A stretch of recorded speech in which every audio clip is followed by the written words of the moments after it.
Assalamualaikum warahmatullahi wabarakatuh. Selamat pagi anak-anakku semuanya. Semoga kalian dalam keadaan sehat dan siap untuk belajar. Anak-anak, pada hari ini kita akan belajar mengenai struktur dan fungsi jaringan tumbuhan.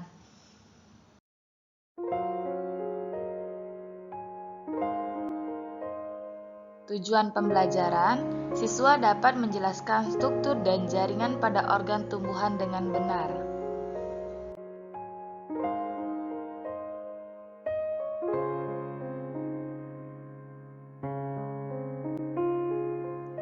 Struktur tubuh tumbuhan di Taman Nasional atau kebun raya dapat kita temui pohon-pohon yang besar dan tingginya sampai berpuluh-puluh meter. Tahukah kamu bagaimana caranya air dan nutrisi dapat sampai ke bagian atas pohon tersebut? Nah, anak-anak, dalam bab ini akan dipelajari mengenai struktur tumbuhan dan sistem transportasi yang terjadi di dalamnya.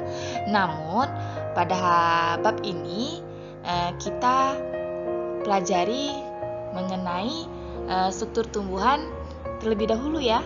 Nah, untuk transportasinya ada di pertemuan selanjutnya. Yang pertama kita bahas mengenai akar terlebih dahulu ya.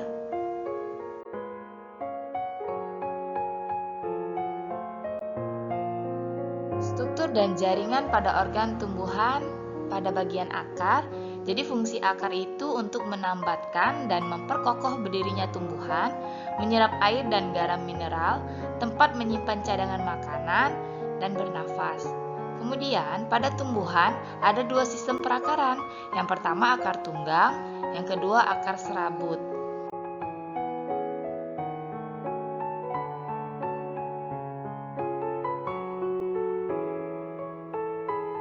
Akar tunggang yaitu terdapat akar utama. Di sekitar akar utama terdapat akar cabang.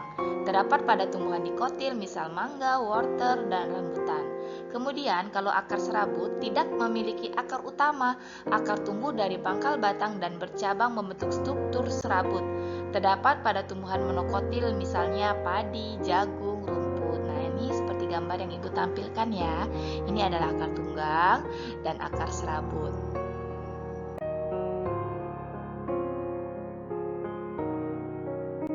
Anak-anak, untuk anatomi akar itu bagiannya yang pertama epidermis, yaitu terdiri atas satu lapis sel yang tersusun rapat. Kemudian pada permukaan luar terdapat rambut akar untuk memperluas bidang penyerapan, yaitu menyerap air dan garam mineral.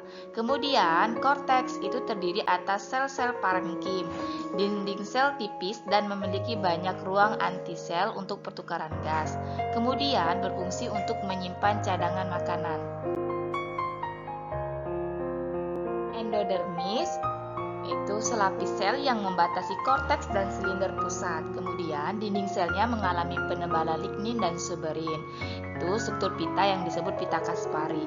Kemudian dinding sel endodermis tidak dapat ditembus air dan zat hara lain.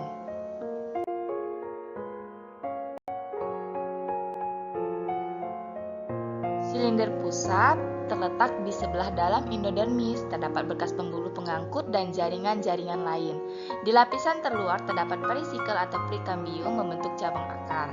Kemudian phloem terletak di sebelah luar xilem. Pada akar monokotil xilem dan phloem berselang-seling. Pada akar dikotil xilem berbentuk bintang dan berada di pusat akar. Pada akar monokotil terdapat ampulur, pada dikotil tidak.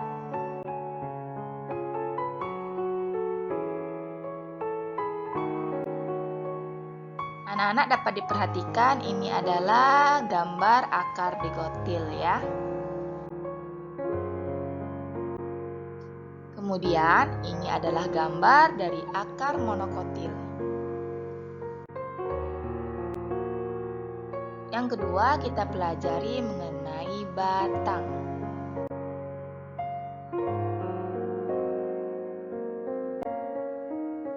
Anak-anak, fungsi batang yaitu berfungsi menegakkan tumbuhan, kemudian menghubungkan akar dan daun, tempat menyimpan cadangan makanan.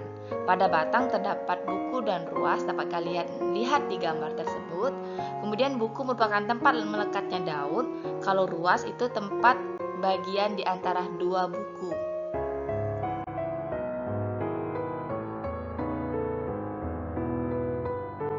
Kemudian bagian-bagiannya pada batang itu ada epidermis, terdiri atas lapis sel yang tersusun rapat, memiliki kutikula.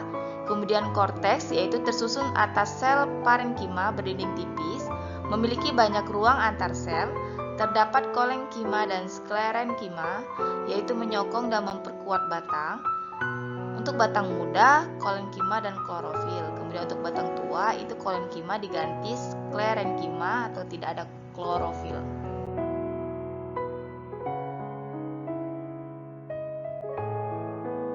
Kemudian endodermis tidak begitu jelas dan menyatu dengan korteks. Selanjutnya silinder pusat atau stele terletak di sebelah dalam korteks, terdapat sel-sel parenkima dan berkas pengangkut xilem dan floem. Kalau xilem itu mengangkut air dan garam mineral dari akar ke daun, sedangkan kalau floem itu mengangkut zat makanan hasil fotosintesis dari daun ke seluruh tubuh tumbuhan. Pada batang dikotil, berkas pengangkut membentuk lingkaran atau xilem di sebelah dalam floem.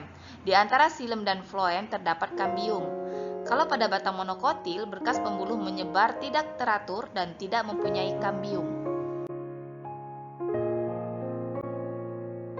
Anak-anak dapat dilihat ini adalah gambar dari batang dikotil ya. Anak-anak dapat dilihat ini adalah batang monokotil ya. Kemudian pada bagian ketiga kita mempelajari daun.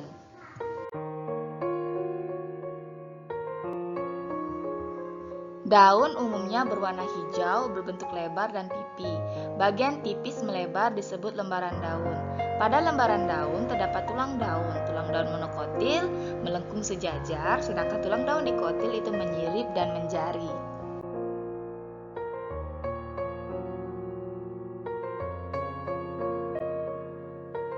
Kemudian pada daun itu ada epidermis, terdapat celah atau pori yang diapit oleh dua sel penjaga. Kemudian celah pori disebut stomata yang berfungsi sebagai tempat pertukaran gas.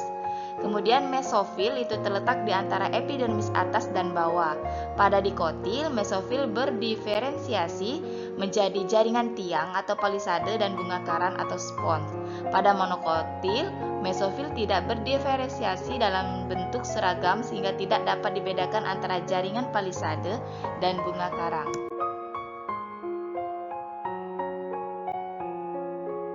Berkas pengangkut terdapat di antara jaringan bunga karang, membentuk tulang daun. Pada dikotil, satu tulang daun bercabang. Pada monokotil, itu tulang daun sejajar dengan sumbu daun. Fungsi tulang daun untuk mengangkut air dan garam mineral dari tanah dan mengedarkan hasil fotosintesis dari daun ke seluruh tubuh tumbuhan.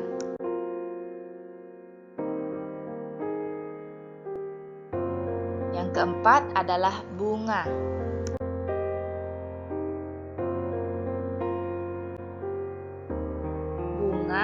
Merupakan organ tumbuhan yang berfungsi sebagai organ reproduksi generatif. Struktur bunga ada kelopak, mahkota, benang sari, putik, tangkai bunga. Mahkota tumbuhan dikotil kelipatannya 2, 4, 5. Sedangkan mahkota tumbuhan monokotil yaitu kelipatan 3. Anak-anak dapat dilihat ini adalah struktur bunga lengkap. Yang dapat kalian lihat ada kelopak, bakal biji, dasar bunga, mahkota, benang sari, putik ya. Bisa kalian pelajari. Dan ada juga di buku kalian ya. Macam-macam bunga, yang pertama bunga sempurna atau lengkap ada kelopak, mahkota bunga, benang sari, dan putik. Kemudian bunga tidak sempurna atau tidak lengkap tidak memiliki salah satu bagian bunga. Kemudian bunga telanjang yaitu tidak memiliki perhiasan bunga. Kemudian bunga betina hanya memiliki putik saja, sedangkan bunga jantan hanya memiliki benang sari saja.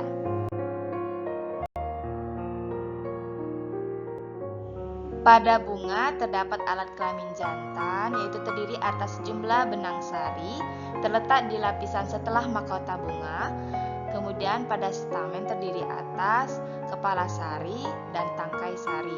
Dalam kepala sari terdapat satu atau lebih ruang sari atau tekai yang merupakan tempat terbentuknya serbuk sari atau polen.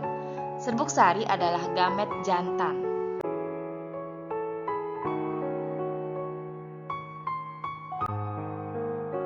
Pada bunga, alat kelamin betina tersusun atas satu atau lebih daun buah, terdiri atas bakal buah atau ovarium, tempat terdapatnya sel telur, kemudian tangkai putik atau stilus, saluran untuk dilalui serbuk sari saat pembuahan dan menyokong kepala putik, kemudian yang ketiga adalah kepala putik atau stigma, tempat melekatnya serbuk sari saat penyerbukan.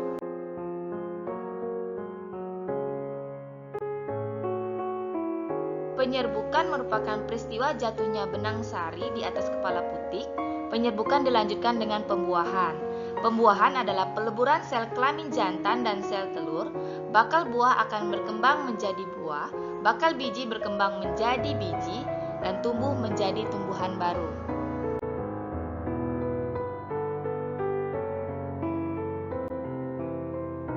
Oke anak-anak, jadi materi akan dikirim melalui link yang akan dikirim di GC beserta evaluasi.